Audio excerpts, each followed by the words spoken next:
Hello दोस्तों,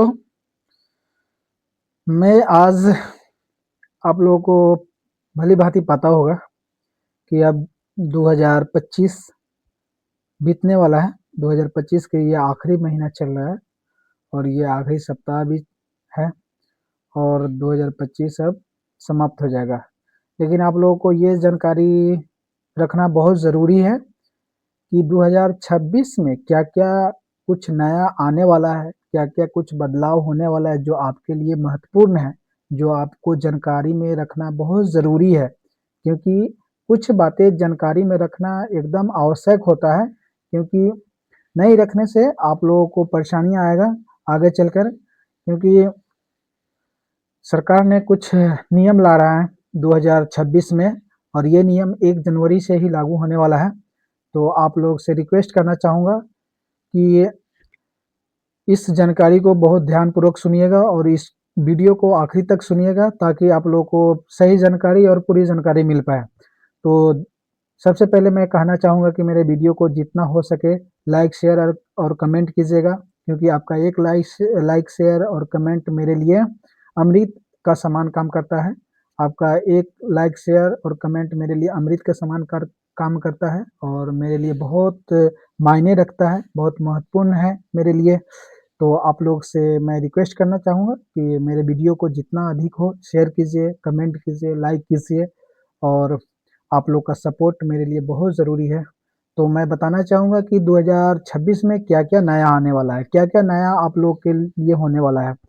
तो सबसे पहले बैंक से रिलेटेड मैं बात करूँगा कि 2026 में बैंक में क्या-क्या बदलाव आने वाला है, जो आप लोगों के लिए बहुत ज़रूरी है।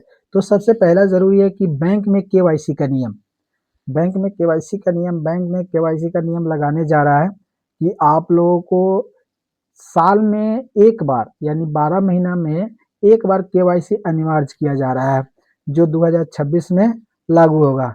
अगर जो खाताधारी जो खाताधारी अगर केवाईसी 12 महीनों के अंदर में नहीं अगर कराते हैं तो उनका खाता को फ्रीज कर दिया जाएगा। उनके खाता में कोई लेन-देन नहीं होगा, उनके खाता को फ्रीज कर दिया जाएगा और उनका खाता निष्क्रिय हो जाएगा। फ्रीज का मतलब निष्क्रिय हो जाएगा।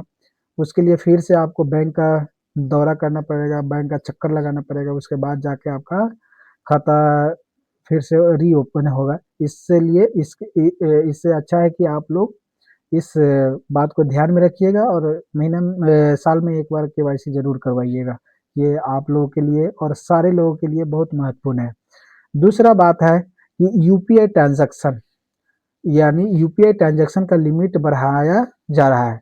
यानी जो आप लोग एक दिन में 1 लाख का ट्रांज़ैक्शन करते थे, तो अब इसको बढ़ाकर 2 लाख किया जा रहा है। यानी इसके लिमिट को बढ़ाया जा रहा है।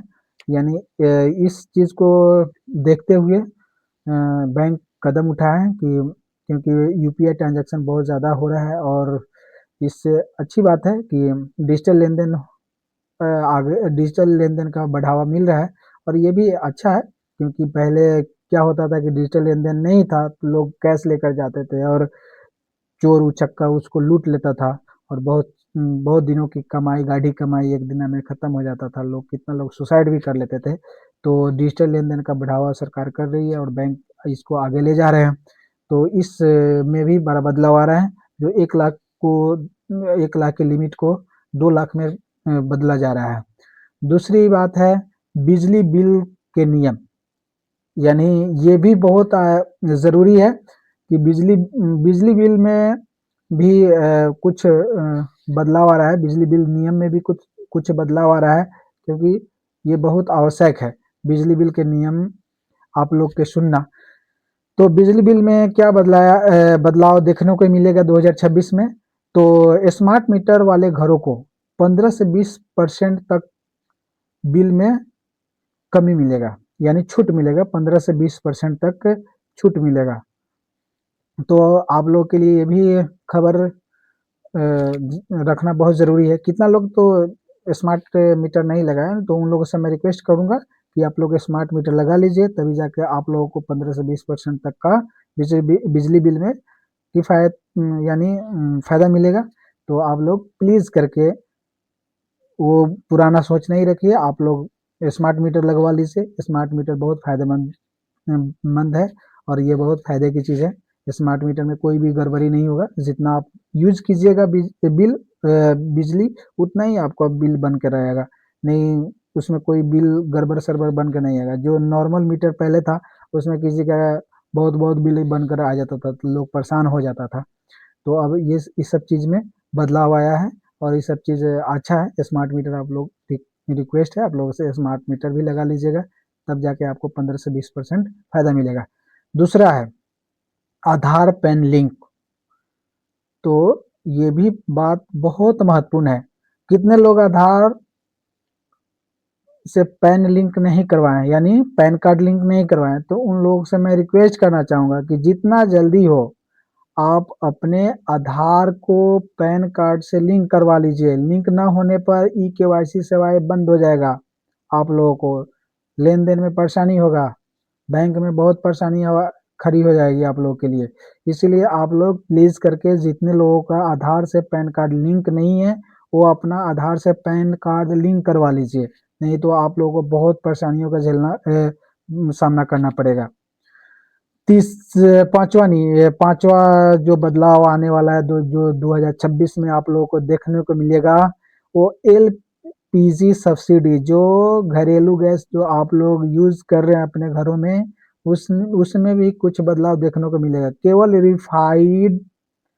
वेरीफाइड बैंक अकाउंट में ही सब्सिडी मिलेगा, यानी जिनका जिनका बैंक अकाउंट वेरीफाइड होगा उसी में ही सब्सिडी मिलेगा। इसीलिए आप लोगों से रिक्वेस्ट करना चाहता हूँ कि आप लोग अपने अकाउंट का वेरीफाइड करवा लीजिए, नहीं तो आप लोगों को सब्सिडी मिलने में परेशानियाँ आएगा।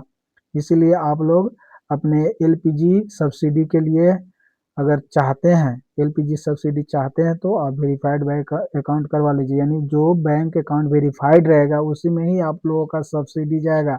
अगर नहीं वेरीफाइड रहेगा बैंक अकाउंट तो आपका सब्सिडी रुक जाएगा, परेशानी आएगा। और तीसरा सॉरी छठा जो बदलाव आने वाला है, ये भी बहुत बड़ा बदलाव आने है, साइबर फ्रॉड कानून। यानी बहुत सारा साइबर फ्रॉड देखने को मिल रहा है, किसी का पैसा उड़ा लिया जा रहा है, किसी का कुछ, किसी का कुछ, किसी का पैसा गड़बड़ हो जाता है। तो साइबर फ्रॉड कानून में भी बदलाव आ जा रहा है, देखने को मिलेगा। 5,000 से ऊपर के सभी डिजिटल पेमेंट ट्रैक होंगे, यानी जो भी आप 5,000 से ऊपर डिजिटल पेमेंट कर रहे हैं, उसका डिजिटल डिजिटल पेमेंट का ट्रैक होगा, ताकि बाद में पता चलेगा कि किसका लेन देन कैसे हुआ ना हुआ। अगर किसी का फ्रॉड होता है तो उसको प्रशासन द्वारा जल्दी पकड़ा जाएगा और उस व्यक्ति को उसका मुआवजा दिलाया जाएगा, उसका पैसा जो फ्रॉड हुआ है उसको दिलाया जाएगा। तो ये सब पब्लिक के लिए आ रहा है, जनता के लिए आ रहा है कि उनको हर तरीका से सेफ्टी दिया जाए। सातवां है सरकारी योजनाएं। नया पोर्टल सभी योजनाओं के लिए एक ही जगह से आवेदन होगा, यानी एक नया पोर्टल आने वाला है जो किसी भी चीज़ के लिए आवेदन एक ही जगह से, एक ही पोर्टल से सारे चीज़ का आवेदन हो पाएगा। तो ये भी एक बदलाव है। तो आप लोग को मैं एक बार कहना चाहूँगा कि आप लोग मेरे वीडियो को अंत तक देखिएगा, ताकि आप लोगों को पता चले कि क्या-क्या बदलाव आने वाला है 2026 में। और ये बदलाव की जानकारी आप लोगों के लिए बहुत महत्वपूर्ण है और आप लोग शेयर कर दीजिएगा, ताकि आप लोगों के जानने वालों तक ये वीडियो पहुंच जाए, ये जानकारियाँ पहुंच जाए, आप लोग के सगा संबंधी तक पहुंच जाए, ताकि कोई भी किसी भी परेशानी में पड़ने से पहले बच जाए। और सबसे पहली बात है कि आप अपने आधार कार्ड को पैन कार्ड से लिंक करा लीजिए, ये बहुत बड़ी खबर है। नहीं पैन कार्ड लिंक कराइएगा तो बाद में जाके बहुत परेशानियाँ झेलना पड़ेगा। तो अपने वीडियो समाप्त करने से पहले आप लोगों से फिर से एक बार रिक्वेस्ट करना चाहूँगा कि आप लोग मेरे वीडियो को अधिक से अधिक शेयर कीजिए, लाइक कीजिए, कमेंट कीजिए, ताकि मैं फिर से दूसरे नया जानकारी आप लोगों के लिए लाऊंगा। धन्यवाद। ये लंबा वीडियो हो गया है, तो प्लीज़ भी इसको देखिएगा, क्योंकि बहुत महत्वपूर्ण जानकारी है इस वीडियो में। तो जाते-जाते आप लोग को बोलना चाहूँगा कि बहुत ज़्यादा ठंड पड़ रहा है, अपने परिवार को ख्याल रखिए, अपने बच्चों के ख्याल रखिए, अपने बड़े-बुजुर्ग को ख्याल रखिए, ठंडे से बचाइए। तो धन्यवाद। जय हिंद, जय भारत।